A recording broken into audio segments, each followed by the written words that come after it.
So, welcome back to another episode of the Think Big, Act Bold podcast, where I focus on speaking to people who are changing the youth and having a huge impact on what they're doing, where they're going, and supporting them along the way.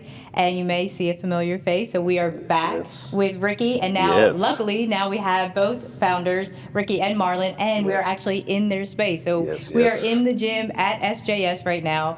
It's my first time here, so first off, thanks for welcoming me in because it was on my list of, hey, don't end 2025 without coming and seeing the space. So now I can check it off my list. So thank you guys for coming. I'm super excited to have you back on and, of course, hear the other half of SJS and everything you guys have been growing because I know it's been a long journey way before the building started. Oh, absolutely. And Megan, man, it is great to be back with your group. And it was an honor just being on the show a few weeks ago, a month ago now, and just to have you here in our space, something that we originally had talked about, and we're just trying to find the time in, and just having this guy here with us. A lot of people have seen us on our podcast, Success Journey show, for years, and like I was sharing with you earlier, we're honored because it's the first time it's like the tables are turned where people are asking us about our journey. And so we're excited. And I can't promise you I know exactly where this is going to go, but I can promise you it's going to be a good show. Those are usually the best journeys.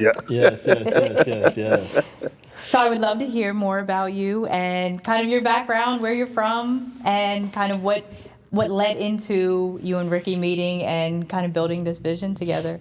All right. So I'm originally from the sunny island of Jamaica. Nice. Yes. I was born in Jamaica, left Jamaica when I was younger. I lived in Canada for a while, and then I moved to New York. I actually went back to Jamaica because I was what we call in Jamaica a little rude boy.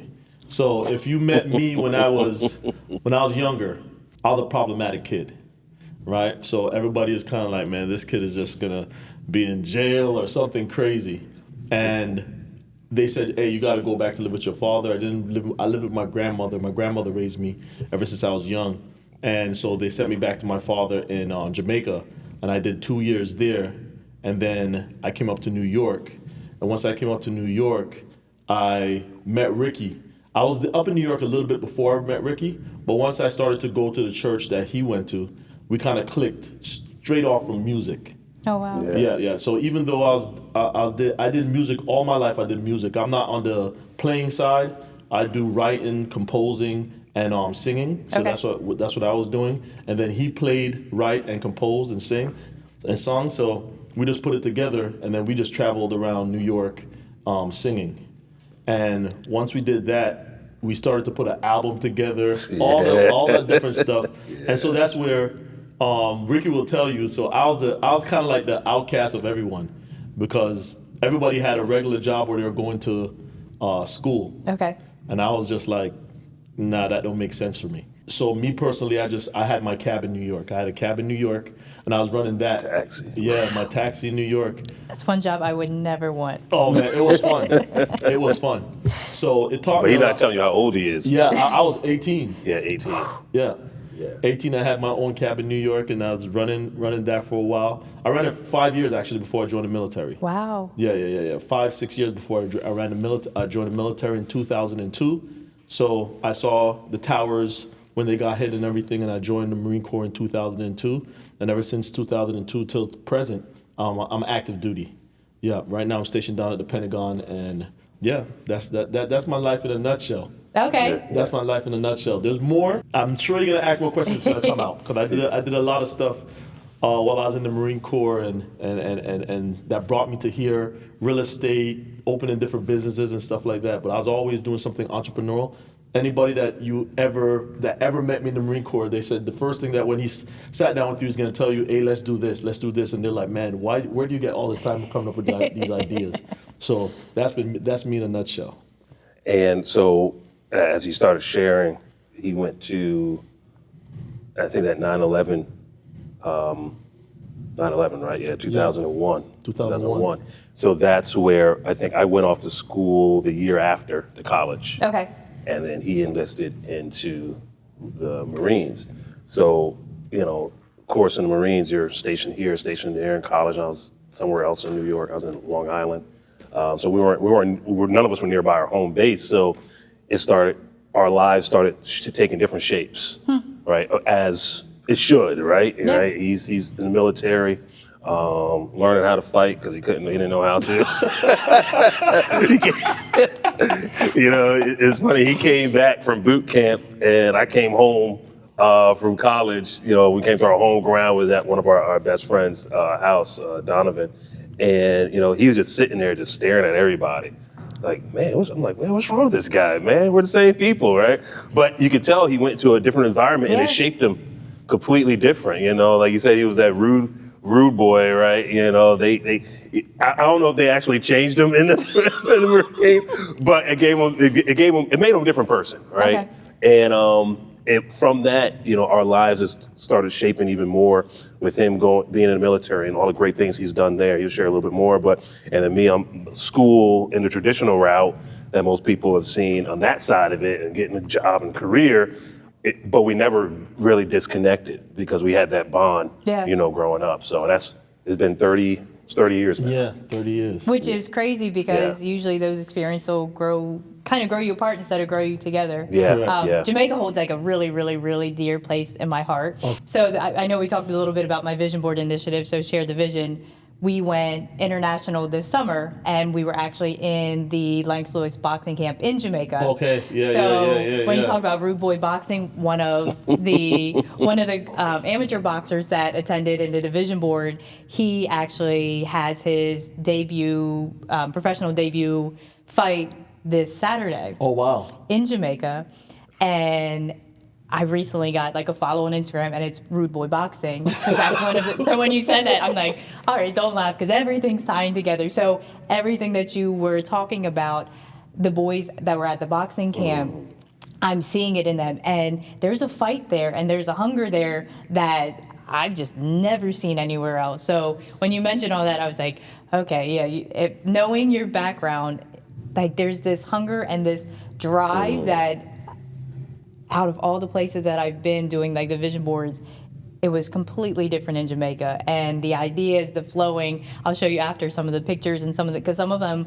instead of using pictures, drew out their vision boards, like hand drawn, and it was just incredible. So that was the first thing that went. I was like, yep, I know the next generation of you. I was working with them this summer, so it's really cool to see kind of where you went, and I'm excited to share some of the clips with them to say, hey, he was right with you guys. And look where he's at now.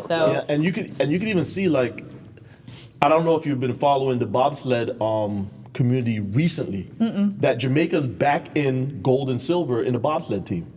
So you got to think about an island that doesn't have any snow. Yeah. Wow. No winter season any at all. No. Of course, we know Cool Runnings from before, and they were in the bottom. But recently, they've won the gold, silver, and bronze, actually.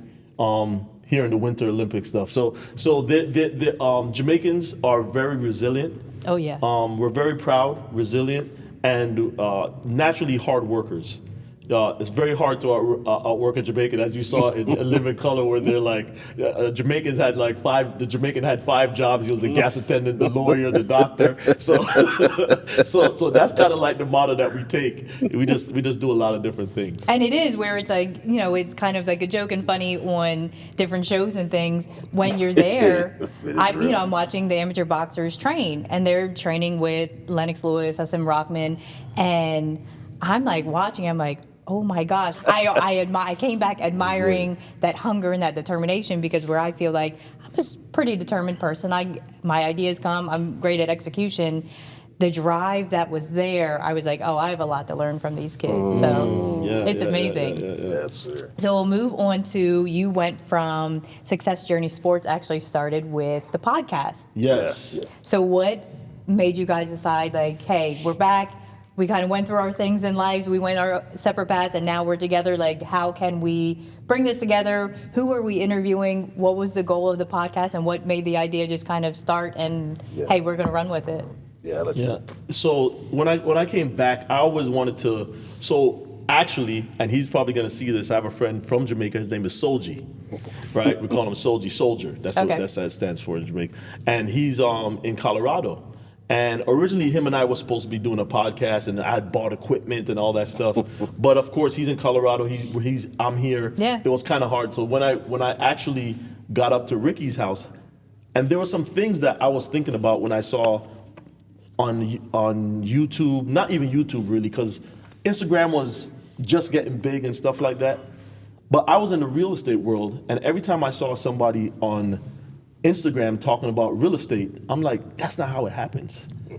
That's not how that works. So I was like, man, we need to combat these ideas about all these gurus, getting rich quick. Yeah.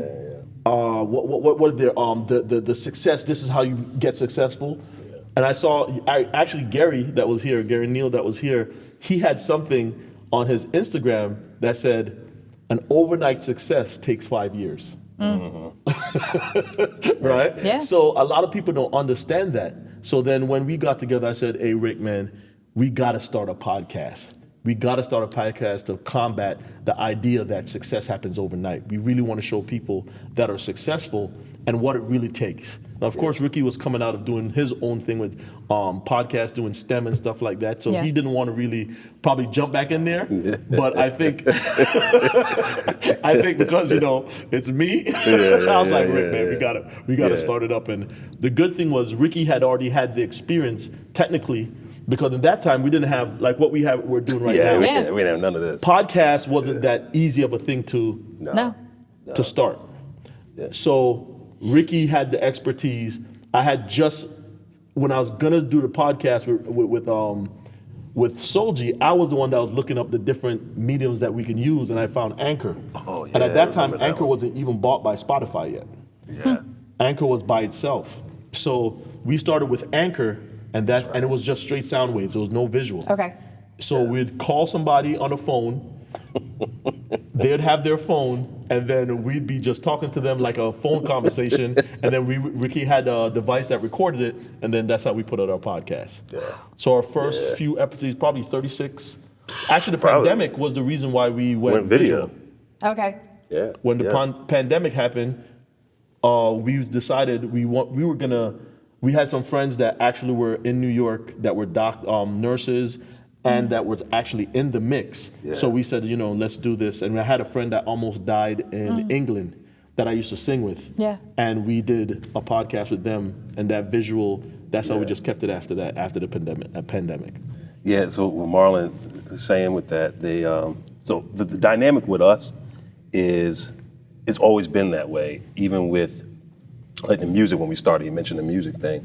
So I played, we both sang, and he can orchestrate, different chords and music and everything. So it became like what I didn't have, he had, and what he didn't have, I had. So it was like, and it was never no ego with it. Like, yo, I want to do what you doing, or you want to do. He never was like, oh, Rick, no, I'm playing this song. Like, no, like, nah, dude, yeah. It was always that complete reliance on the strength that the other person bring, and it made us, perfect in blending together, and that carried over even with, talking about simple as a podcast, because it was like, hey, yeah, I had everything set up. But then, he did the research on the platforms and all that stuff, and then we start networking and finding people. You ask, how do we know who we're going to interview? He was very good. He spent a lot of time in the recruiting world for the Marines. So I remember one time when I was getting into multi-level marketing. Yeah, right. yeah. And I people say, how do you feel about it? Some people are hurt by it. A lot of people are happy about it. And I tell people, hey, listen, it was the thing that opened my eyes that there was something else out there. Yeah. Right? Prior to that, I was just completely focused on how do I become a vice president and president of a corporate organization. That was my thing. How to become a partner in the firm, right? But then when I saw that, I was like, oh, there's something different out here. So he was the first person I called. I said, yo, man, what do I do? Like, I need to learn how to start engaging people more. And he was like, all right, you know what? Where are you at right now? So I'm in a grocery store. All right, you'll find somebody in the aisle and just see what they're looking at and just make a connection real quick. Yeah. And you're like, dang, why did I call you? Yeah, right. So I could have been like, if you wasn't on the phone with me, I could have been like, yeah, I did it, right? Like, oh, it didn't work, or it did work. But I was just like, all right, cool. So I went in there, started talking like. But now it's like that's how I just connect with people. I'm like, yo, you start seeing how people respond. I'm like, oh, okay, boom. So when we got to the whole podcast thing, there'll be some days like, oh man, I don't know, who we connect to. He's like, all right, cool, we'll connect to this person, we'll connect to this person. Oh, I found another person. And some weeks, I'll be honest, some weeks I'm like, man, I hope we don't find anybody this week. I want to take a break. And he's like, nah, I got somebody else, man. And so it was just us feeding off each other, and thus the excitement of, hey, coming together and just naturally like, hey, that blend of us having those strengths allowed us to sustain what we were doing and continue to be excited about it. Yeah. And recognizing that early, like, you guys are making it sound like very simple, easy, but partnerships are hard. But so when you're like 13, 14, 17, 18, you're not thinking about it in a business. You're thinking about it as a friendship, a relationship. Yeah. As a family, right? Yeah. So as it was easier for us on the business side because we had that core. Yeah. Right. Yeah. So we never really. I remember times would be, and I'll put this out there. So there'll be times like he's working, I'm in college. This is before we all split. I was going to a community college, and we're trying to make an album. Yeah. Right. And I'm working I think I'm working at Stewart's, right? So I'm making a couple of dollars, like $5 an hour or something like that. And he's like, he's here, and he's working, doing his business, his taxi and stuff. So we're putting the album together. It was like, oh, dude, I don't got that much money. He's like, all right, well, cool, I got this. We'll put it all together, and boom. It's not about equal giving. It's about equal sacrifice. It's about who's going to bring, what are we all going to bring to make this thing happen. So, boom, I'll do this a little bit. I'll do a little bit more here. You cover this part, boom, and then we'll go. But it's never been like, oh, nah, man, you can't do this. I'm not doing it. We can't do this together. Or I'm not sitting there like, oh, I'm playing on the piano and stuff. So why I need him? Nah. It was never like that. It was just like, yo, bring what you can. And so we carried that all the way through. And that has been the core of even our business, of how we move and how we, build from there. So when did the podcast turn into the vision? And I'm sure this is just a little tip of the vision, what you have now. I'm sure there's plenty more coming in the future. But when did the shift happen? Because now it's went from podcast to sports, but it's way bigger than sports. And I think your name says it all, because if it's just sports, you don't need the journey involved. And I know when we talked last time, we talked a lot about, a lot of people look at the destination as being success, but really when you fall in love with the journey, you get success all the time. I'll tell you, so, naturally, the first thing is that when I came up here, I was still doing real estate. I do a lot of real estate in South Carolina. Okay. Right. So just a little backdrop. What the first, and I'm doing this to set the stage. Yeah. So when I first joined the Marine Corps, the only people that I knew that owned houses and stuff like that was Ricky's parents, because I was over there a lot. A lot. I didn't need to ask. I didn't have to call and say, hey, I'm coming over. No, you just show up. I just show up. The keys under the mat. Not even the key. I just open the door. Yeah, open the door. If there's food there, I'm eating. I'm talking to Brother Ventures, and I'm going into the fridge, and I'm not asking nobody nothing. It's my house. Right? So that's one of the first few people that I knew that owned the house. My stepmother, that my dad was married to, she owned the house. So when I first joined the Marine Corps, and I went to Iraq in 2004, I went to Iraq 2004, and I came back, one of my friends was like, hey, I'm buying a house. And I was like, you're buying a house? And he goes, yeah, I'm buying a house. And I go, oh, he already bought the house. And I was like, how hard was that? And he was just like, no, you do this. So I was like, hey, whoever you have that helped you with it, put me on to them. And I went and bought my first house in 2004. So once I bought my first house, I started thinking to myself, okay, every duty station that I go, I'm just gonna buy a house and keep it. That's gonna be my retirement plan. So I bought a house there, went to Georgia, bought a house, went to Florida, bought a house, went to California, bought a house. So I just kept on doing that. So when I got here, and then I got into flipping houses. Okay. So when I got here, I was already flipping houses I was flipping a certain amount of houses every year and everything. So when I got here, I was doing that. But at the same time, just like Ricky said, I came here and Ricky was still in the corporate world really, because he was John Hopkins, all that, where we're looking at, we're like, oh man, that's great. But at the same time, I was like, hey Rick, you want to come on the house flipping side too. Yeah.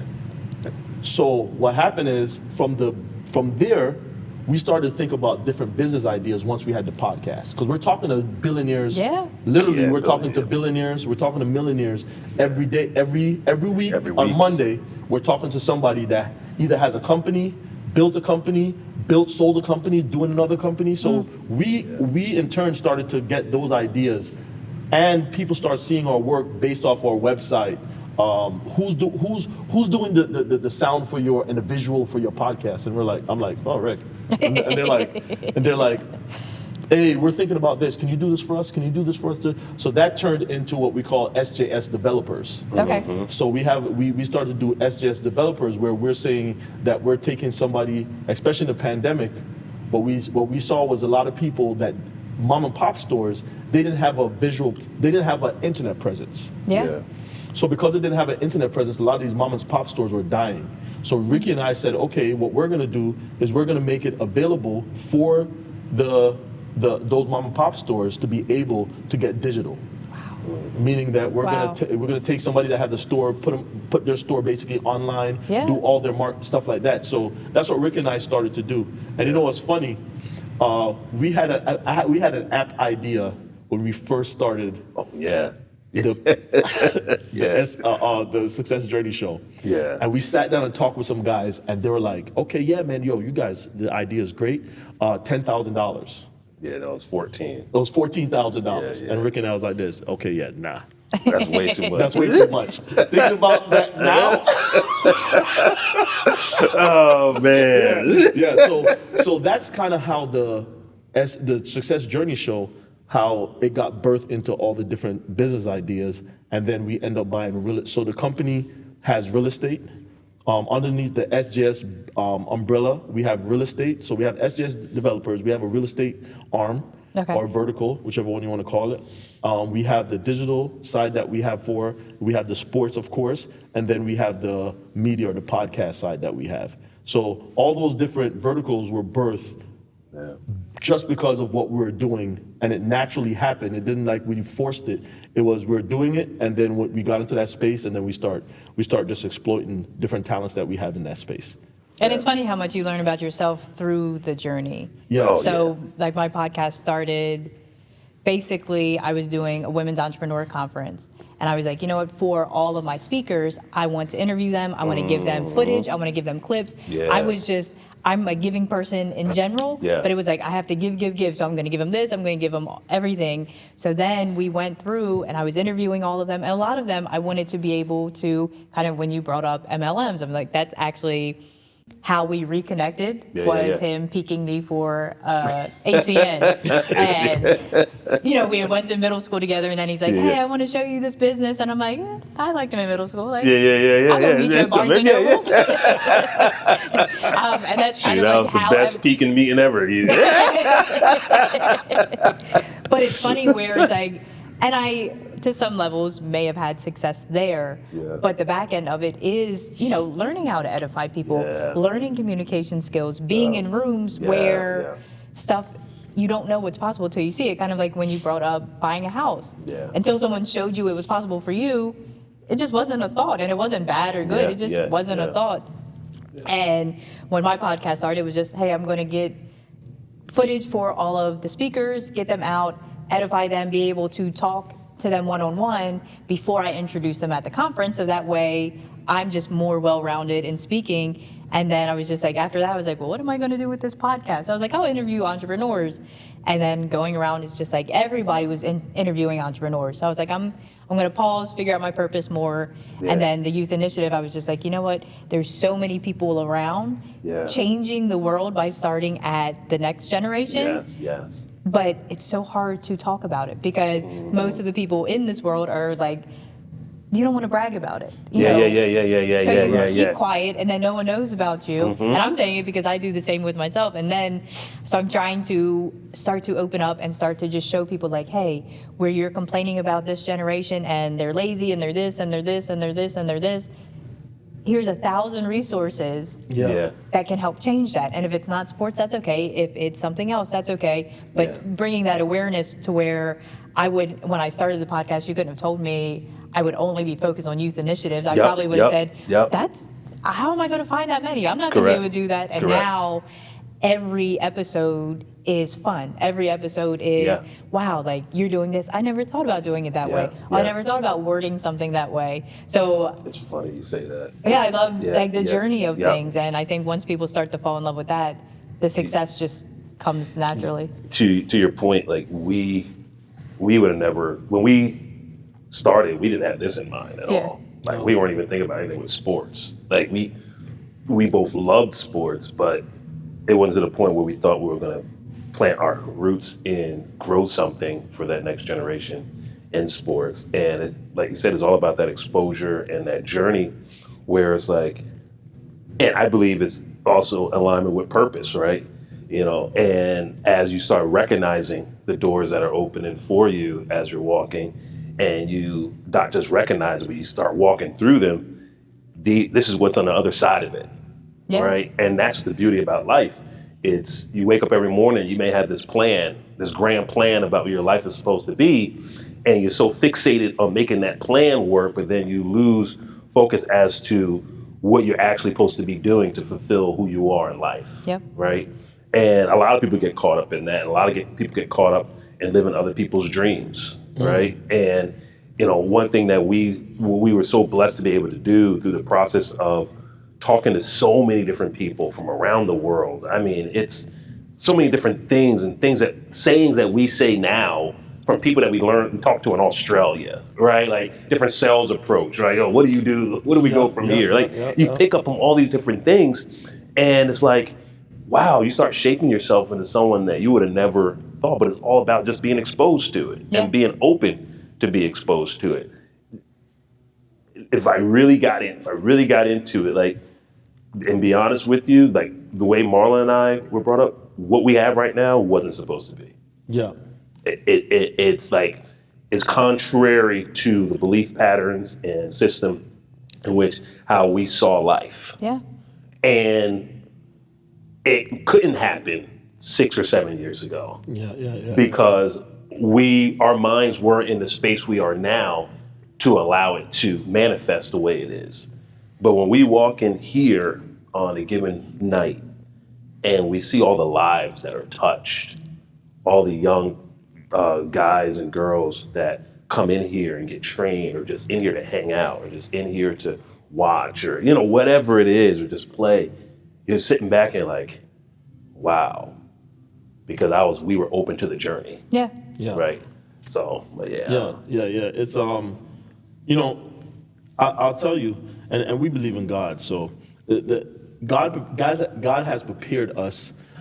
When He said, "Set a table in the front of your enemy," and all that kind of stuff, not calling anybody my enemy or enemies, or yourself can be your enemy because the thinking that we had would suppress what we'd be doing now, so we could be our own enemy, right? Yeah. But what God did was He put Ricky and I in front of a lot of different stages. So when we were younger, we did prison ministry, meaning we went to prison to perform, sing for prisoners in jail. That's another story. The females he almost almost got captured me. picked up. He almost got picked up for a female prisoner.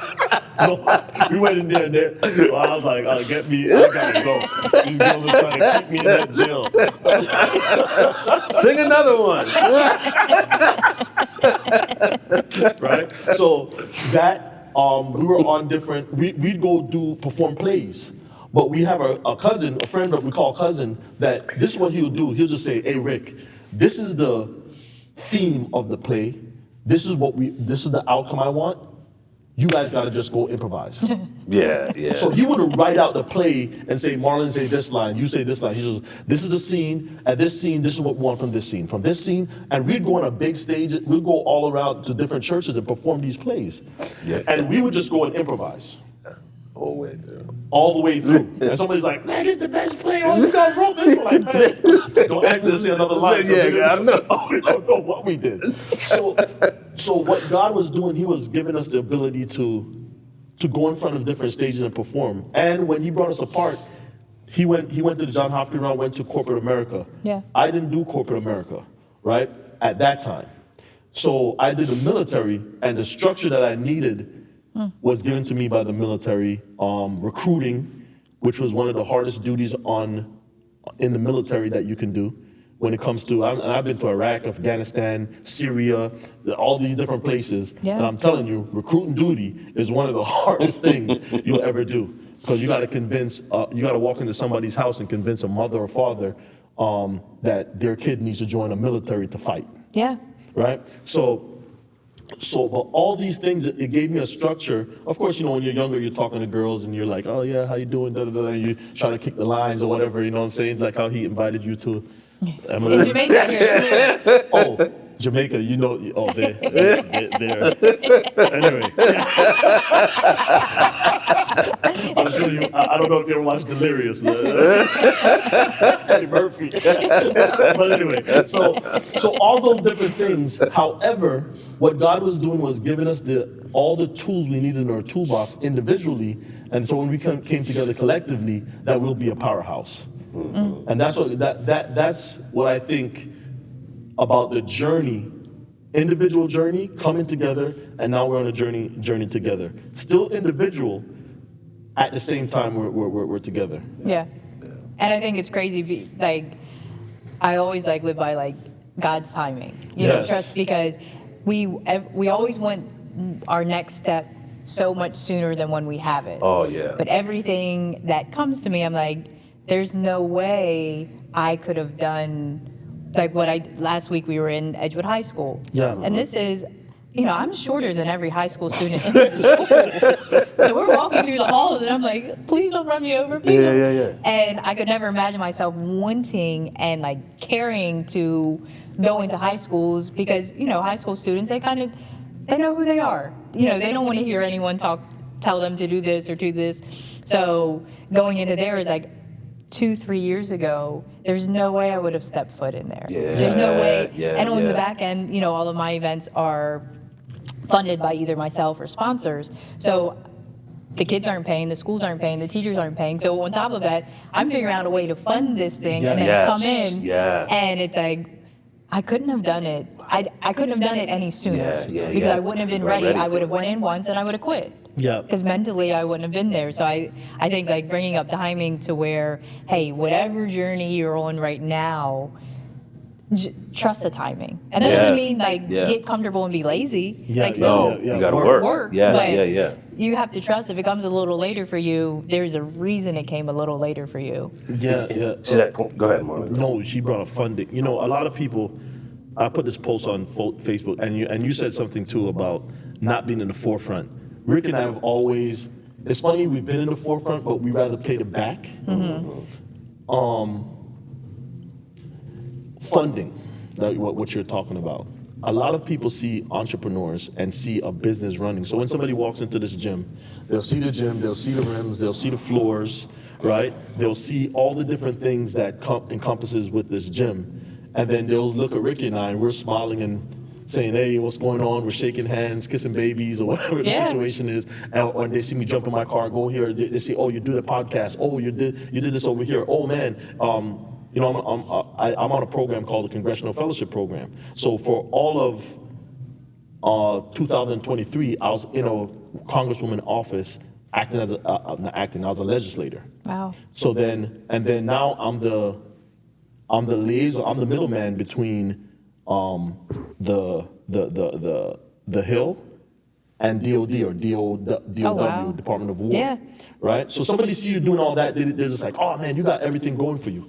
But they don't understand to pay the bills, to have everything running, to keep the family together, to pay for the car note, to pay for the house note, all these different things, they don't understand what it encompasses and how much you as the entrepreneur, the person that's at the helm, have to take the responsibility, because nobody cares if you can't make the payment for this next month. Guess what happens? They take it away, and I don't care what kids you're helping. Yeah. Because at the end of the day, they're running a business. Yeah, and, exactly. It's brutally honest that it is that way, but when you're running a business, it has to be that way. And then when it involves youth, there's even more steps to it. And then, you just brought up funding, but people don't look about the emotional aspect of it. Yeah. You know, a kid that walks in, they know your faces. Yeah, You've yeah, impacted yeah, them. yeah, And it yeah. might have just been, hey, he says hello to me every time I walk in this door. Yeah, yeah. I don't get that when I go to school or when I go Yeah, here. When yeah, yeah. So even that impact Correct. of Yeah. leaving. So when I leave, especially with my partnership with like St. Vincent Villa, is a behavioral youth rehab center, but the children live there.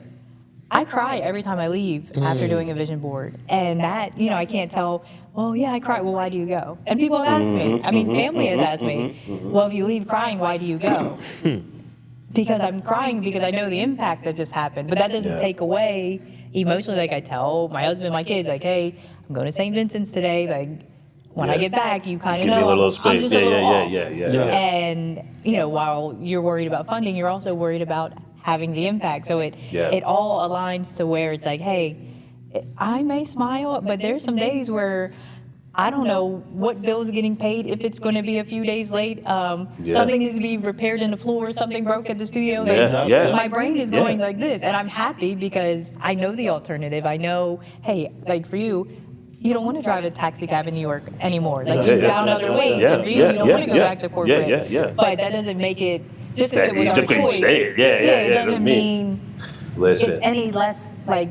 Yeah. People will kind of say, "Well, just go get a job." Well, Oh, you don't get it. No. They don't get it, man. I might be able to get a job that pays me more than my free events, But but yeah. I'm gonna go in miserable, come home miserable. My kids get miserable. Like it just changes the dynamic of life. Yeah, you know, I think the one thing I've had to learn, because you're learning through all the different stages, and one thing I've had to learn, even through this stage and then now in my life, because I don't know if I shared this in the last podcast. So I'm not working a full-time job anymore, right? And for so long, I wanted to be in this situation. Like, hey, I want to be an entrepreneur, man. I want to be full time. That's all I want to do, you know. And you dream about it. You go to conferences and you get motivated, do all those things. And I'm grateful for how situations unfolded to where that I'm in this seat. But then it gets to the reality of it, right? And the reality of it is all those different things that come with the risk and the things that you got to deal with every single day that's not in the limelight, that people Yeah. don't see, right? And I remember just having conversations with myself on a regular basis. And what I've learned in the past and what I've trusted in the past is that it is a process, right? It is a journey. But I also realized that you can go through a journey and not get what you need out of that journey. Yeah. And so that you get through it and it's like, or it stops, right? The process stops, right? And you're the same person you was when it starts. And I was like, man, you know, what I don't want is to go through this part of this process and not become the person I need to become. Yeah. Right, so it's going to be painful. It's going to break me at times. It's going to like stretch me beyond imaginable. But I tell you, let's put it out here, right? So when I moved to Maryland, one of my wife and I, we were like, hey, I don't know, I was listening to a lot of podcasts. I was doing a whole bunch of stuff, right? I was looking at Zig Ziglar and Dave Ramsey at the time and Eric Thomas. And I'm naming these guys on purpose, right? Because it was empowering, Yeah. right? Me. And I was growing, I was like, you know what? I just do something out there. I want to be a millionaire. That's what I want to do. I want to be a millionaire. And it wasn't just be a millionaire like you say, I want to have a big house and cars and all this kind of stuff. And one thing that I learned from it is that you got to start surrounding yourself with millionaires, right? So then when I came to Maryland, I'm meeting people that are just, coming from everywhere. It's like, wow, you worked with who? Oh, you were a promoter for this? Oh, you at this company, that company? So I'm surrounding myself. And you get caught up in what they've accomplished, but you don't see the behind the scenes. Yeah. And the struggle they had to get there. And so now when I'm in this phase, and I remember questioning myself one time, and I was like, man, why the heck I'm going through this? Like, why is this? And the only thing that came back was, hey, you say you want to be a millionaire. Yep. I'm just like, oh, shoot. Why did I say this? Why did I say this? But now that I realized, I was like, oh, that's what it means to go there? All right, let me embrace it, right? Yeah. As hard as it is, let me embrace it. So, Yeah, you know, it was funny. I was even tell this now that you're opening the can of worms about truth. You know, even so, this space right here, where I can foresee or already see that we're gonna outgrow this. You have one court. You know, we have ladies that do pickleball here. We have guys that want to start. He want to start doing volleyball. We have different teams that want to be here. So sometimes we have to make sure the schedule is right because we could overbook this one court that we have. Yeah. Right. Or and the space in general. So I started to say, okay, I'm gonna look. In the Marine Corps, we call it the FOF, the future officer. That's the person that's supposed to think about the future. I was like, yeah, Ricky got what's going on right here, right now. Let me start running with the future. Okay. So I'm like, okay, let me look at a piece of land. I look at a piece of land, and we're gonna have to build a facility that has 4 courts. We're going through it, and this is all this week. I've been thinking about it for a while, but this is really, I'm starting, okay, let me put some numbers to everything this week. So I'm calling around, so I call a building guy, and he was like, yeah, man, so to build the building that you're telling me, it's gonna be about $15 million. And I'm like, I say this to him, yeah, man, that's the exact price that I was thinking about too. Right? And he's going on with me the conversation now, and I'm going with him, and we're going back and forth. At the same time, he's giving me information that I need. Because he hear $15 million is the same thing. He's telling me, hey, look for this, look for that in the land, make sure that they're doing this, and I'm pulling out information. And then, you know, I tell Rick, and Rick, we start looking up. So we figure, okay, from realistic numbers, probably $6 million to build it, right? And I'm in my head, I'm like, oh, $6 million, oh my gosh. What we're gonna do, right? And then I see Netflix acquires Warner Brothers for $88 billion. I said, man, Netflix, I remember Netflix sending me a daggone CD, a DVD in the mail. Me putting in the thing, and now they're talking about they're acquiring HBO, Warner Brothers for $88 billion. I said, man, if I don't stop thinking that $5 million is nothing, that's how you got to think. So you got to think that is nothing. Just start to move. Just the same thing like the space right here. When we got into the space, I'm gonna tell you, Gary Neal that you saw there, he'll tell you, I brought people from Virginia, and when they first got in here, it wasn't until we were having the opening that they said, let me tell you the truth. When you first brought us in here, we did not see any of this. We thought you guys were crazy. Telling us you're gonna put a gym here, you're gonna put this here, you're gonna put that here, you're gonna put that here. But then they saw it. Yeah. And we just to even come in here, it was plain floor. There was a car right there. There was a car right there. Two of them, yeah. 2 of them. This was all a concrete slab. There was no paint on the wall. There was no blue paint on the wall. There was no TVs put up. And I don't know if you're gonna do B-roll and show the whole facility, but there was none of that. The floors that you see over there, there was none of that. But we made it happen. So the thing about it that I'm saying is like, and that's what I was talking about, we're sometimes our own enemy, that we will put ourselves in a box that you cannot, no, you can't. It's too much. It's not. I'll tell you, during the pandemic, we had an opportunity to buy this hotel down in Myrtle Beach for $1 million, or 1.1 or 1.2, whatever it was. And I was going through the deal, and I was going, and you know what stopped us? Ourselves. We should have went through that deal, because right now we'll probably that thing could have probably sold for, when I look back at it, probably it'll be in the 3 times 10. it'll be in the 3-4 millions right now, if we'd have went and did the plan that we had and turned out to efficiency and sold. All that stopped us was ourselves. So a lot of times it's ourselves that get in the way. We're our biggest enemy when it comes to actually growing and progressing in what we're supposed to do. And don't be scared of the number. So The number. where Yes. you were given a number, a lot of people are just going to be like, okay, dream's dead. Yeah, Nope, yeah, move on with life. yeah. But if you want to go somewhere, you have to know where you're going. If you're using your GPS, you're putting the location in. Yeah. So if your location is 15 million, Yep. Now you're just on the journey to get Get there. there. Yeah. It's Yes. not an issue. You don't change the location. Anyone can make 15 million. Yeah. I mean, like at the end of the day, Yeah. if Correct. you're willing to work and you're Yep. willing to use your resources, you can make it.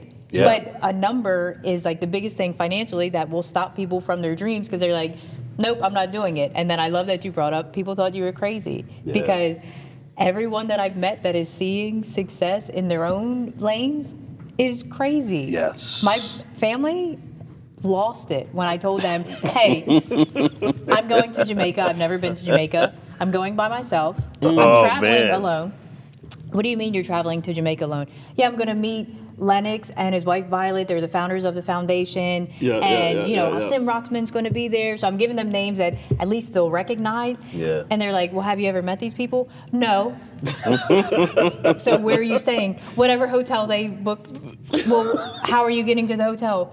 Well, they said they would have a ride for me. So I'm like, and then like looking back, I was like, oh, I'm legit crazy. Yeah. I'm legit crazy. But going Embrace it. there Yeah. was a risk that I was like, you know what? And I overthink things. So I said, hey, worst case scenario, if I'm uncomfortable, I book a flight and I come home. Yes. But taking the risk to go there that most people wouldn't take leads to me going back next year, leads to now I'm sponsoring Yeah. a pro boxer's debut fight, Yes. all because we did a vision board together. And these are things to where it's like, man, you don't know the journey you're escaping to where like Myrtle Beach. It may be a regret for you, Yeah. but if you did Myrtle Beach, would you have been able to build this? Yeah.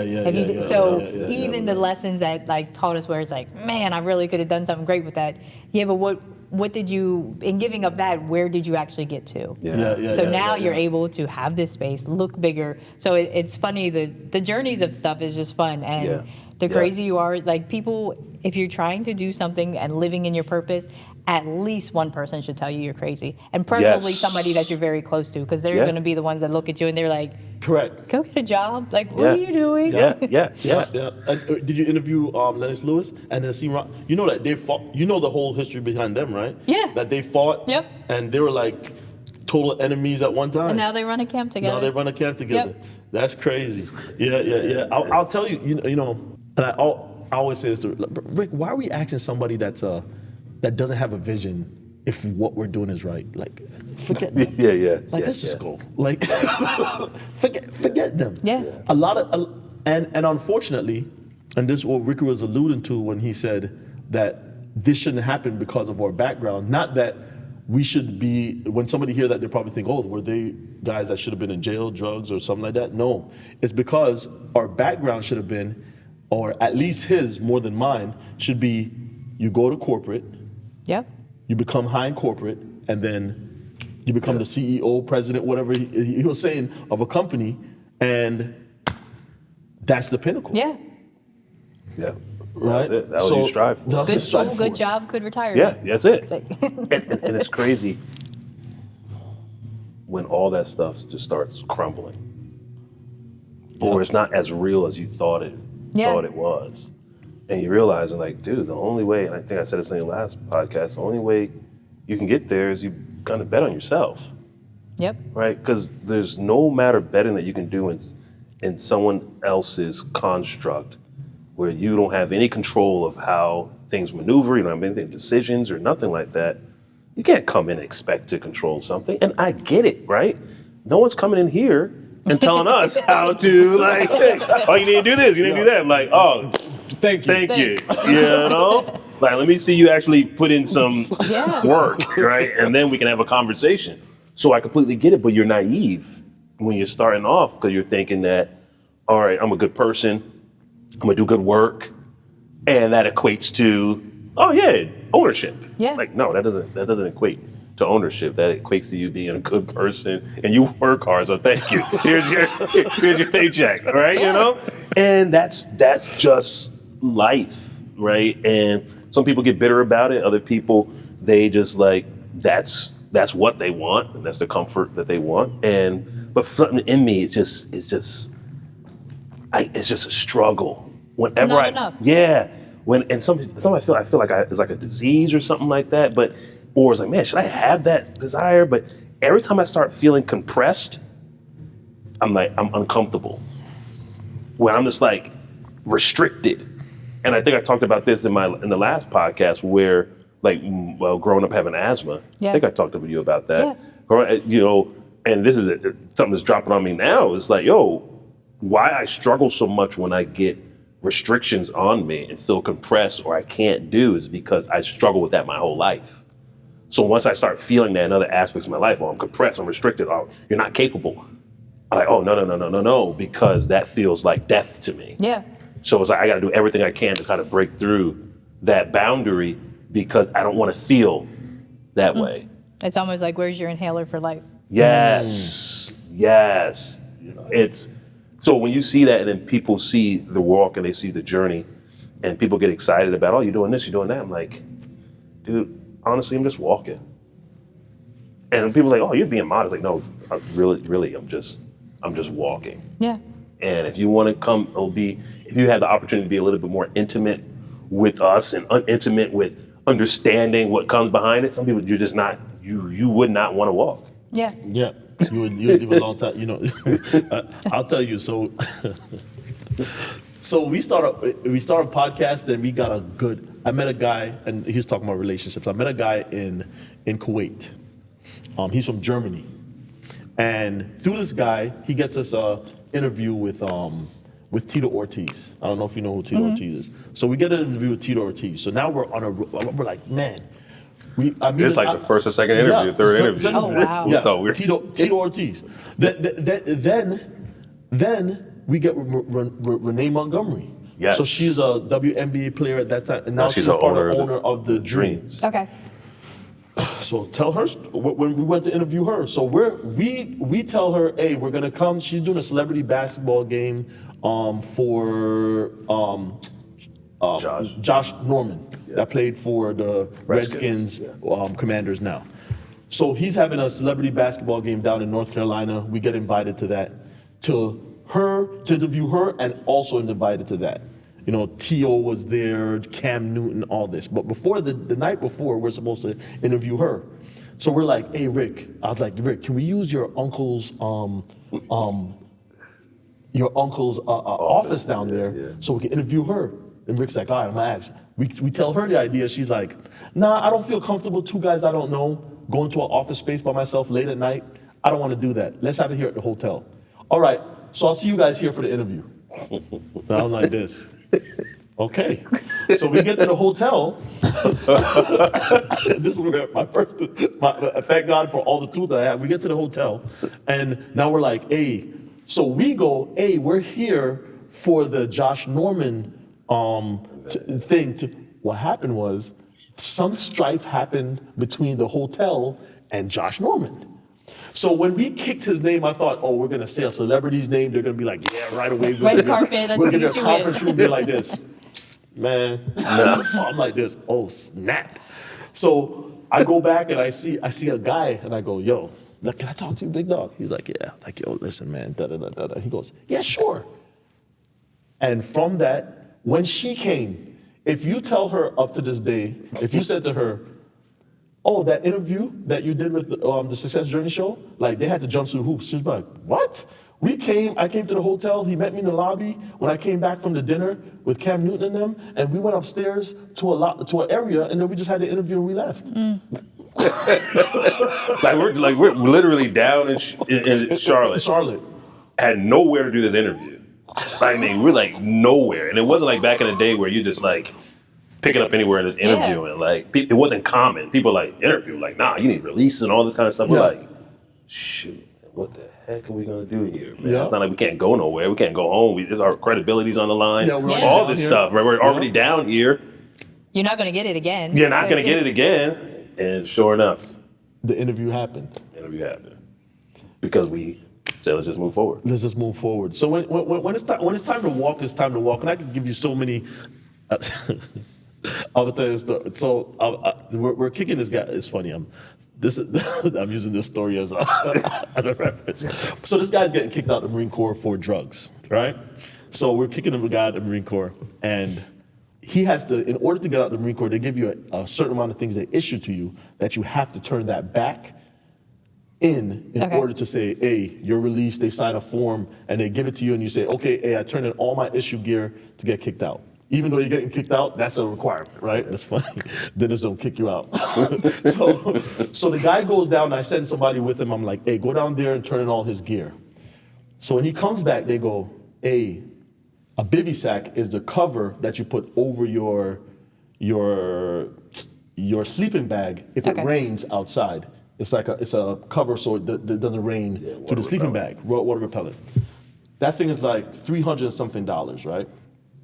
So, and it's not an item you could just go buy anywhere. Yeah. It's a military issued. So he comes back, he goes, hey, he doesn't have his bivy sack. We couldn't get it signed off on. So the morning I go, hey, bring him here tomorrow morning. We're going down there. We're gonna get a bivy sack. They're like, you're gonna get a bivy sack? I go, we're gonna get a bivy sack. So they go, okay. I tell them, jump in my car. I drive down, and all the way down there, I'm like, how am I gonna get a bivy sack for this guy, right? So I'm going down to what we call issue something, whatever it stands for. So I'm going down there and I'm going up to the lady now and I'm working up. I'm like, yo, I gotta tell a story. I gotta figure out a way. So I get up to the counter. And as soon as I get up to the counter, a guy behind me comes and says, she goes, oh no, you already turned that in. Somebody else, so there's one counter here. And then she goes, no, you already have that off your list. And I turn around and I go like this and he goes, hey, anybody need this? It's a bivy sack, bro.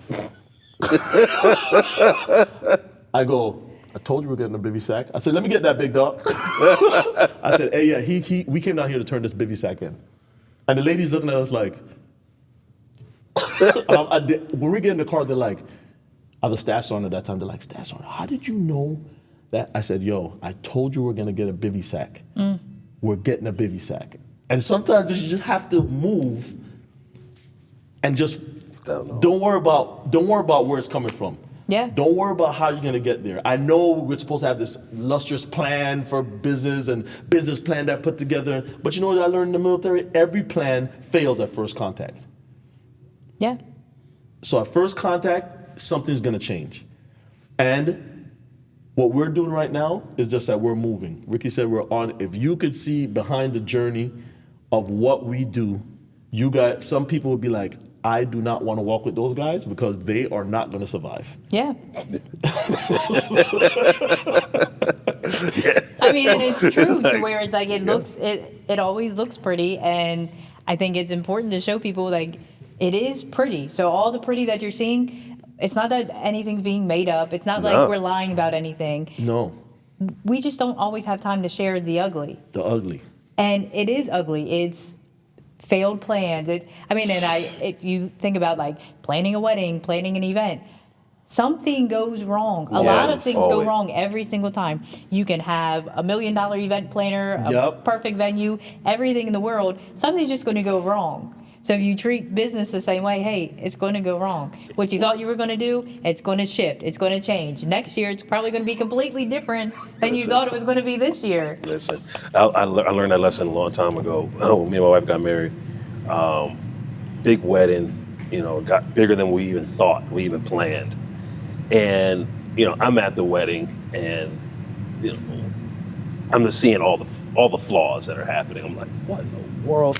How's that happening? Why is this person not here yet? How did this person get a flower? How this and that? Like, it's just all these different things. And to this day, I'll ask people, they'll still come up to me and say, man, that was the best wedding I've ever been to. They're like, that is the best wedding we've ever been to. Why? Because, when you're behind the scenes, you feel everything, you see everything. And honestly, it's not for everyone to feel. As much as we're trying to give people so they have appreciation for it. It's not for them to see. It's not for them to see. It's not for them to feel. But you're trying to make it as beautiful as possible because it's about, like a wedding, it's about the reason why you're there. Yeah. I'm here because this is a beautiful opportunity. Two people coming together, starting a life together, and that is just about the story, right? And they buy into that story and they buy into that love and that joy, right? That's what people walk away with. Yep. I learned something this week about an artist that we followed growing up, and he was like, in his career, someone had to pull him aside and said there are two type of people. There are thinkers and there are feelers, and a lot of times you do things. What? You're gonna finish that, but you gotta tell her the story of how we met that artist. Oh yeah, we'll tell you about that. I'll tell you about that, right? So there's thinkers and there's feelers, right?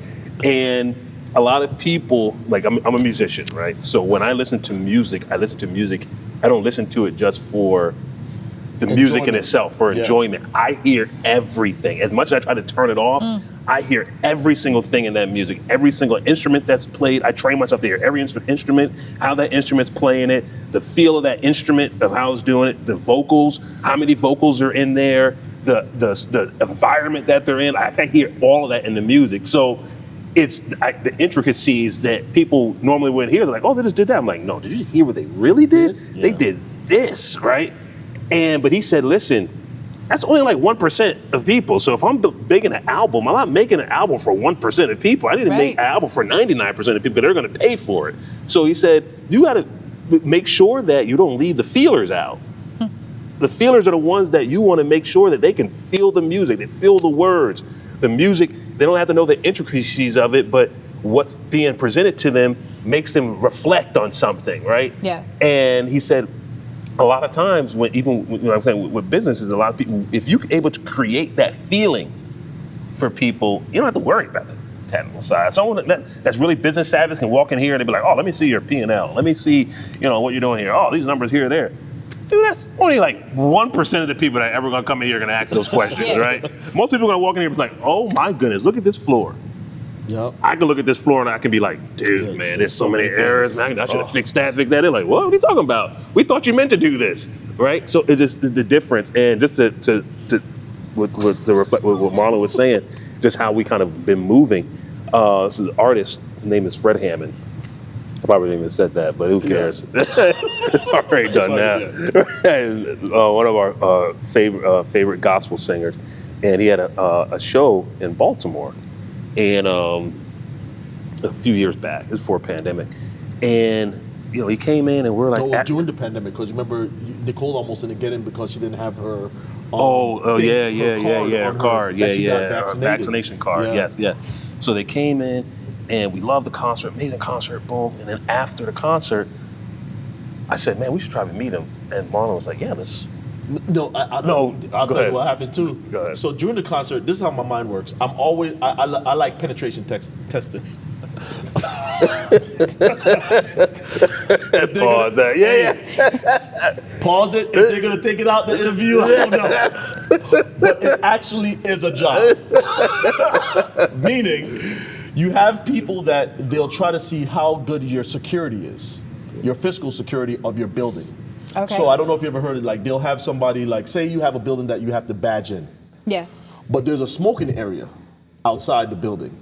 Usually people that at the smoking area, what they'll do is they'll either put a stopper in the door, or you could just stay there and just smoke, and when they're badging in, you just go behind them. So now if you do that, you tell everybody, the tester will say, hey, listen, when they're going into the building, they're not checking and saying, hey, you have to badge in after me. I'll use my badge, I'll close back the door, then you have to use your badge to badge in. They're letting everybody go. So I'm at the thing, so I go to the bathroom and I'm walking around and I'm looking, I'm like this. So now I'm trying to find out where the artists is or what doors they're using to kind of. They're green rooms. Yeah, they're green rooms. Yeah. And if they need to get a quick exit, where they come out of? So I go, okay. So when we really want to meet this guy. Yeah. So when he says, hey, we should really meet him, I go, yeah, I know the green room is. So we're walking over there, and like they do, a guy stops and say, who are you guys? I said, oh, we're the media. And we have a podcast, right?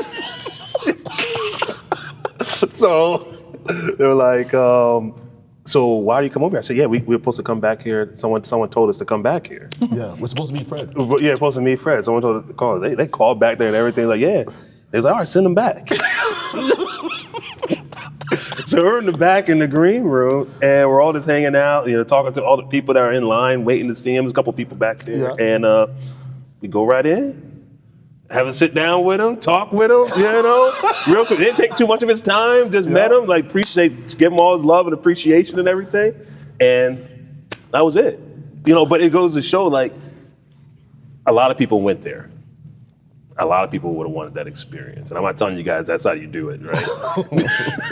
But, what we are saying is that some of the risk and you're willing to take, but also having the eye of knowing, hey, how do we approach this situation, right? That's funny. And at the end of the day, man, we come out, we got a picture with my man Fred. Yeah. Me and him. Yeah. He was supposed to come on our podcast. He said, "Hey, when you and Fred, if you watch this, bro, I'm gonna let you know you didn't stay up to your word. You're still my favorite gospel artist." But he said, "Hey, when you're sending me a DM, put Baltimore, Maryland behind it, and I'll know that I told you to send me this DM. And I'll answer it." And I put that DM, that Baltimore, Maryland, behind everything I said this. You still haven't hit me up, my guy. Tagging in a few things. No, it's funny you bring up that story because I went to my aunt. Her favorite artist ever is Jackson Browne. So she's probably been to 20 plus concerts. Anytime, she'll fly to Vegas just to see him. Anything. So then I found out about this catering company that does concerts. Well, I was like, hey, I'd like to do one, blah, blah, blah. And I saw they needed help at one concert, and it was a Jackson Browne concert. And I said, you know what? I wasn't doing it for the money. It was more for the experience. And of course the money helped. But I was like, I went to her house and I took an album that she had of his. I was like, I'm not making any guarantees. I'm just the caterer. I've never even catered before. I'm literally just walking in, and he was sitting at a table where we were serving, and I went over and I said, my aunt's going to be in the audience today. This is probably her 20th one. I know I'm not supposed to do this, but I was like, if I get fired, I get fired. I didn't care. He signed it. We got a picture of him signing it. I went home, told her, hey, sorry, there's very strict rules because we weren't supposed to talk to the talent.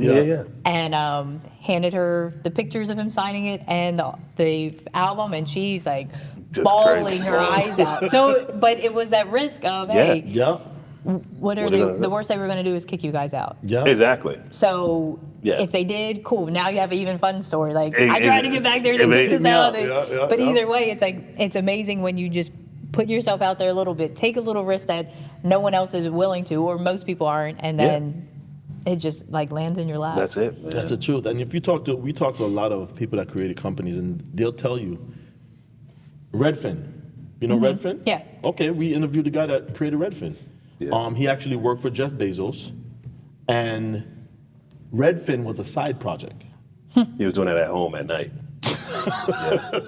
And he said when it took off, then they sold it, and now he has a security company. I forgot what's the name of the security company, but we interviewed him, and he was like, Redfin was a side project, and now people lose Redfin as that's one of the biggest Zillow.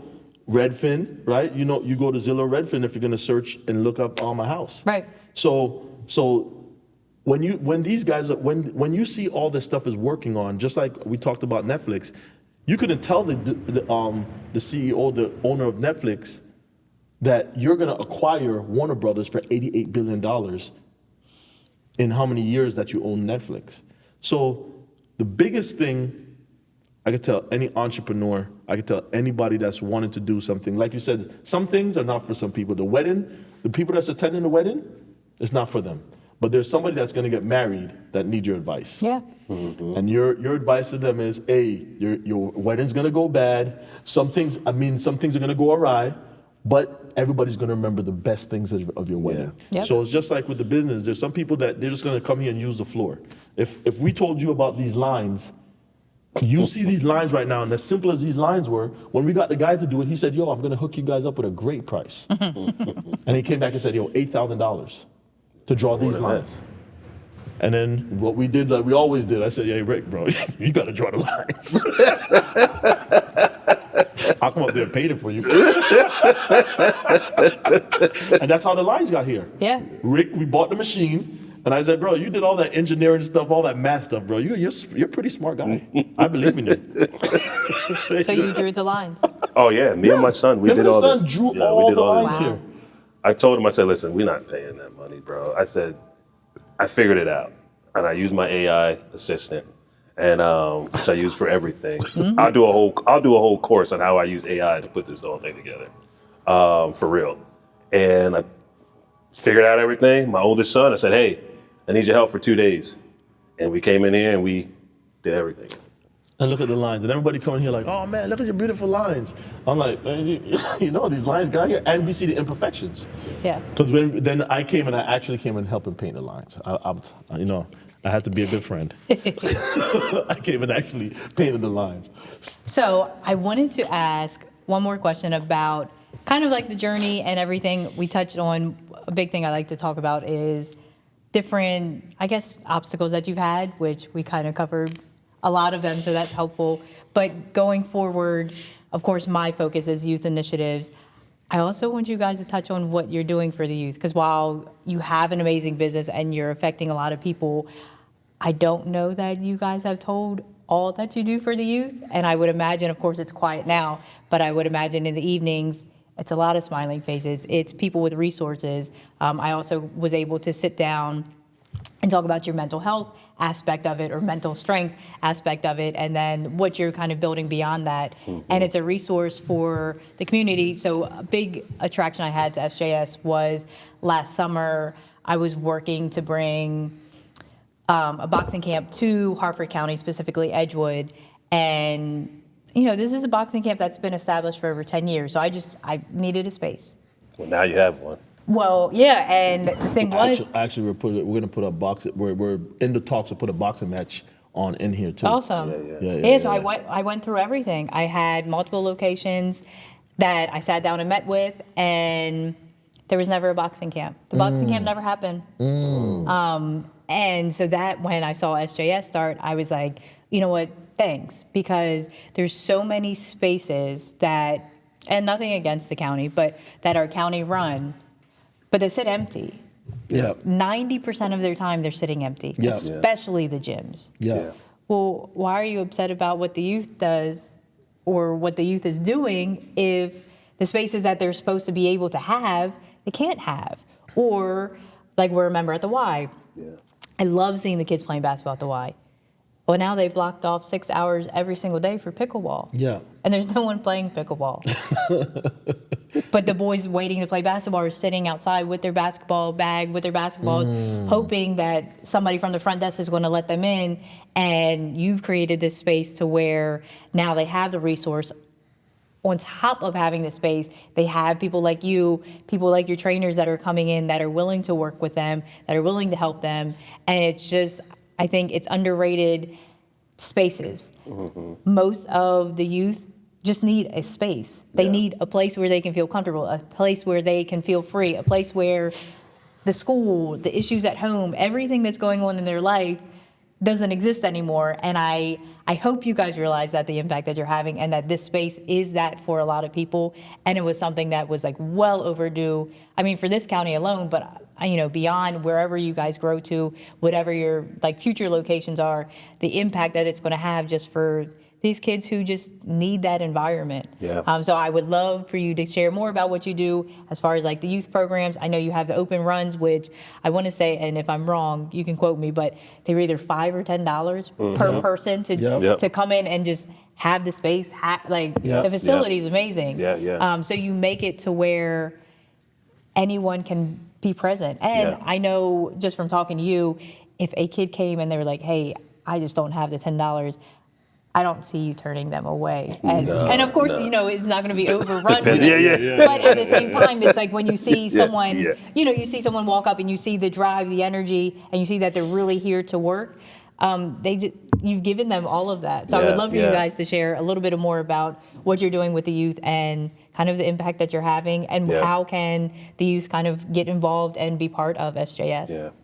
I would tell you this, when we started thinking about this space, and I didn't share this last time, or I may have. Sorry if I did. But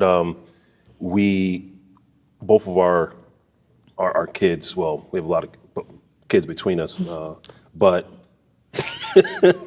he has some kids, I have kids. We don't have any together, right? Got to clarify everything in 2025, you know what I mean? It's the way it is, you know? I don't want our wives to be upset. You know? We're not trying to reveal, we're not trying to reveal anything on the podcast here. But, you know, they got heavy in sports, right? And we were brought to a facility out in separately in Pennsylvania, Spooky Nook, and this amazing facility. And you see all these youth that are there. Now, when we grew up in church, we were heavily involved in youth ministries and things of that nature, leading programs and stuff like that. And so we saw a lot of youth, but I would tell you right now, I have never seen as many youth in one location on a consistent basis for an extended period of time. Yeah. Now you'll have what they call conventions, and that's one a weekend in a year or something like that, but never like consistently. Your parents are leaving their house at 5, 6 in the morning on a Saturday, and you're there, or Friday night, and you're there in this area until Sunday evening, right? And the whole family's there, right? I've never been exposed to anything like that.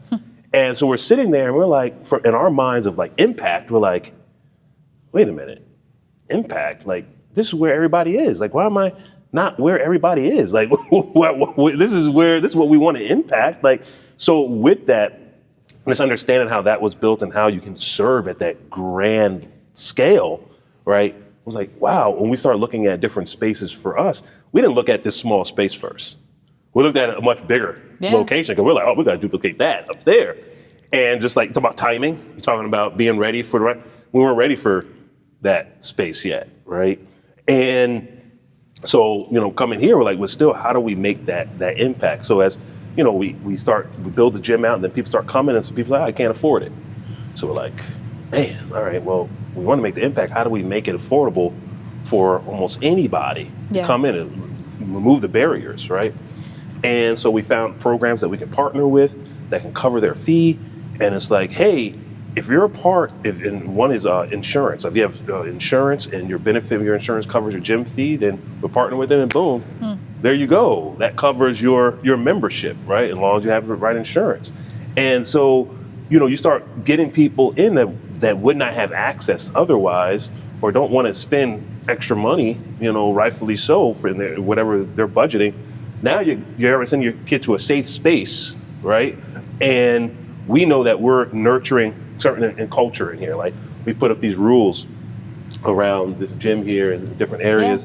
Yeah. And if you read through them, they're not like hard, fast, like there's this, but it builds a culture in the way they conduct themselves. Yeah. Right? And our expectation of who they are while they're in here.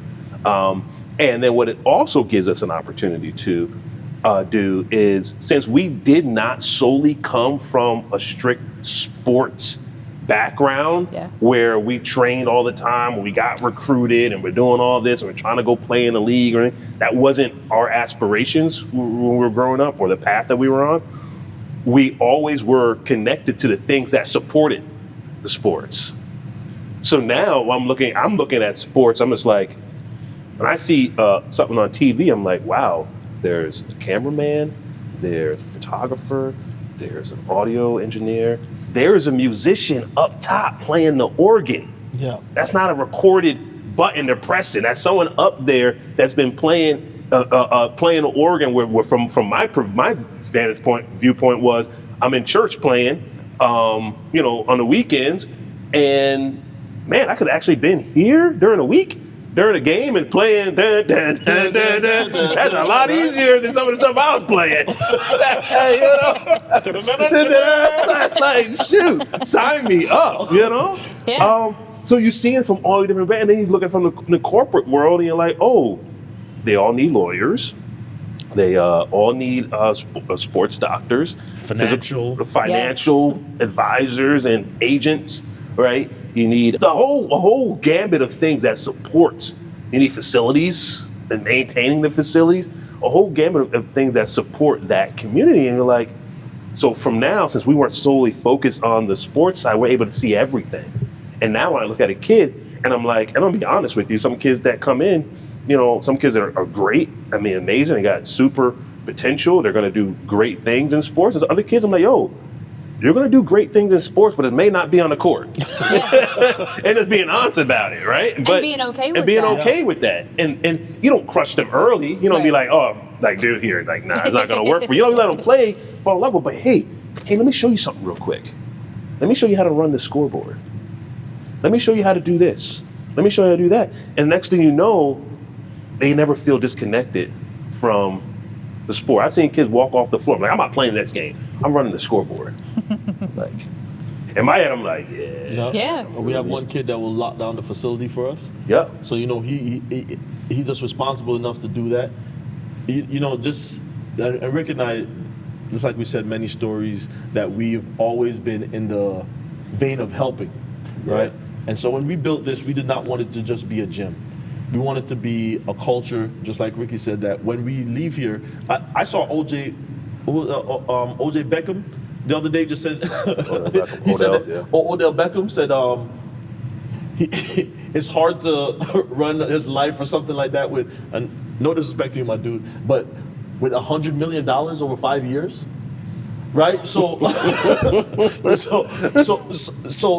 don't want. There's going to be a kid, and this is what we're striving for. There's going to be a kid that comes from SJS that's going to make it to the league. Oh, yeah. And what we don't want that kid to get there and say that. Yes. We want that kid to look at all the different tools, just like how when we were going along, in order to have this, we did the church events. We did all the events that led up to this, that gave us the ability to have a gym, go in front of people, talk, have a podcast, Rick with his technical skills, all those different things. We want to give those same kids those skills while they grow up. So when they get there, they're not saying stuff like that. Yeah. Yeah. They're actually saying, somebody sat me down and talk about financial management. There was a guy at a gym, all right, this little crazy Marine, that every time I came in there, he was asking me about, how does $1 turn to $2? Right? So that's how we're trying to foster here. We're not just going to foster a linear thinking, like here, sports, become a superb athlete, and that's it. That's one of the goals, but there's so many different roads or journeys you can take. Everybody's on the journey, and there's different routes to take. Thank you. Yes. Now, I wanted to make sure I gave you guys time to talk about that because I think it's a very important part of what you do here because it is well beyond sports, and I think it's important for athletes especially because you're putting and they're adults, but 18, 19, 20, 21 into financial situations that they've never been even able to embrace in their brain. Yeah. And then they're just supposed to figure it out. And that's why it is hard to manage that much money when you've never been told how to manage. So the fact that you're preparing them mentally, physically, and everything all around it, I really admire that about everything that you guys do. We appreciate it. And then two more things. One, how can they support SJS? How can they get behind you guys? How can we make this vision as big as you want? Well, I'm going to say this. I'm going to be on this side and say this. Ricky's going to clean it up. I'm going to be the guy that's like, wow. So a lot of people come into this space and they'll say exactly what you said. Well, we love this space. This is the best thing that ever happened to the 40 corridor. We want this. Oh, the kids. Oh, my goodness, you guys are helping. You guys are helping. But you know what they don't do? They won't break out their pocketbooks. And I'm going to tell the truth. And I'm not talking about breaking out the pocketbook just to donate. I'm saying if you like to come to this gym, there's people that come to this gym and we told them, just like you said, you know how you said $5 or $10? There's a bunch of people that actually came here and said, that's a little bit too much. And that they're willing to go somewhere else or try to find somewhere else. And they'll go right back to the YMCA and pay where the YMCA it's way more than $10, right? And less access. And less access. So for me, Ricky's going to say how they can support and all that kind of stuff. But for me, I'm just going to say, if you see the business that is putting themselves out there to actually help the community, We're not saying, yes, Ricky said he wants to be a millionaire, right? So they're like, oh, we can't make $1 million off of $10, right? No, There's not let's get it straight. That's not. right? But what happens is that we need people that come in here. If you see that this is a place that you would like your son, daughter, grandma, we're gonna have so many different programs here that they want to go to. Get a membership. Get a membership, and our membership, if you check around, we have done the extensive research that we have our membership lower than any membership of any gym that you go around here. Mm-hmm. Yeah. So I'll just say support. Yeah. I'll say support, but Ricky will go into the Yeah, just like Marlon said, support. We even give you a taste. You want to come and do a 7-day free pass? These kids love the 7-day free passes. I love it, man. They come in and they get their 7-day free pass and they're in here, right? And they'll try to extend their 7-day free pass. Like, does this really count as a day? You know, like, yeah. They become businessmen. Hey, are you talking about business days? Yeah. Or weekdays? Yeah. Is it 7 consecutive days, or just the 7 days that I come, right? But we love it all. We bring it all in, man. We love it. That's why we made the 7-day free pass. That's the first entry. Second, as Marlon said, there are different types of memberships. You can do training, or you can just use it as a gym membership yourself, and you come in and have access to the gym. You can train with one of our training partners that we have here, and from speed and agility to basketball to strength and conditioning, soccer training, whatever it is that you have. We have some people that are going to be coming in using this wall that we have over here for lacrosse, called a ball wall or lacrosse wall. Lacrosse wall, yeah. Okay. So there's a lot of different ways you can, if you have a team and you want to bring your team in and you need places to train, come on in. You can come in as a team and register and reserve the space. One of the biggest things that we do is right behind us, you see the banners that are hung up, and every last one of those banners are companies that have sponsored us. And we greatly appreciate every last one of them that have sponsored us and believed in us and tagged their brand to this gym. And we have a lot of walls in here. Yeah. So a lot of walls, man. Pretty tall too. So there's a lot of more space for support. So we welcome it all. And I'm trying to think of that's all three of them there. But yeah, that's it. We're here. We're in this place, in this space, creating a culture for the community, and really want the community and beyond to grow. And I would tell you guys this, and here's the myth, and I'll put it on this podcast, especially attracting the people specifically in this area. And I know this podcast goes well beyond Harford County, and I don't think I've ever been direct with this before, but I will now. And a given night, we have people from Falston, North Hartford, Joppa, Havre de Grace, Aberdeen, Bel Air, and I'm missing a couple in a gym at one time. From kids all the way to adults. All right. So the myth, and we're not from Harford County, right, but we came in, and the first thing I was trying to be ingrained in my mind from other people was the 40 corridor and this corridor and schools. I'm like, dude, we have people from all over Harford County in this gym, and we're having a great time, right? From ladies that are doing their pickleball, from moms that are coming and doing their pickleball, to young guys that are coming and renting it late at night to do pickup games, to the younger kids, right? And it's just a space and a culture and an environment where they come and they respect, right? They take ownership of. I wish they would clean up their water bottles a little bit more. But, it's a space where they can have fun and everyone can feel comfortable. So just wanted to put that out there for everyone. No, I appreciate all that you guys are doing. I can't wait to see what comes in the future, because it doesn't seem like you guys have a conversation without new ideas. So I'm sure it's going to grow fast and continue to be successful. So thank you for taking the time to be on the podcast. No, thank you. And I look forward to seeing what the future holds. Yeah, yes. Thank you so much for having us. Thanks for having us.